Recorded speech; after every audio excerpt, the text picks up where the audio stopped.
உன்னுடைய சபையில பரிசுத்த ஆவியானவர் இருந்தா 3000 பேர் 5000 பேர் எங்க இருந்து தானா அங்க வருவான். நீங்க கவலையே பட வேண்டாம், அது தானா வரும். உங்ககிட்ட பரிசுத்த ஆவி இருந்தா உன்னை சுத்தி ஜனங்கள் வருவார்கள். அவரே கொண்டு வந்து ஆத்துமாக்களை நிரப்புவர். உன்னை நம்பி 3000 கொடுக்கணுமா 5000 கொடுக்கணுமா யார் பாத்துப்பா? ஆவியானவர் பாத்துப்பாரு. உங்க மீட்டிங் எத்தனை பேர் வரணுங்கிறது யார் பாத்துப்பா? ஆவியானவர் பாத்துப்பாரு. உன் பிரசங்கத்தை எத்தனை பேர் கேட்கணுங்கிறது யார் முடிவு பண்ணுவா?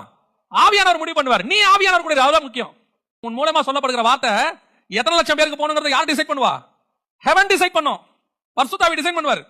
பரிசுத்தாவி கொண்டு போன நினைச்ச பிறகு அதை தடுக்கிறவன் யார்? அந்த வார்த்தை யார் தடுக்க முடியும்?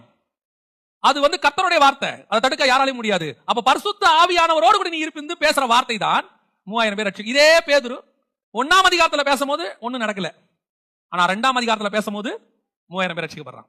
இதே பேதுரு தான் 1ஆம் அதிகாரத்துல ஏஞ்சி பேசுறாரு, 2ஆம் அதிகாரத்துல எழுந்திருச்சு பேசுறாரு அப்போஸ்தலர் படிகள்ல. ஆனா 1ஆம் அதிகாரத்தில் ரட்சிக்கப்படாத ஜனங்கள் 2ஆம் அதிகாரத்தில் ரட்சிக்கப்படுகிறார். அதுதான் பரிசுத்த ஆவிக்கும் பரிசுத்த ஆவி இல்லாததுக்கும் வித்தியாசம்.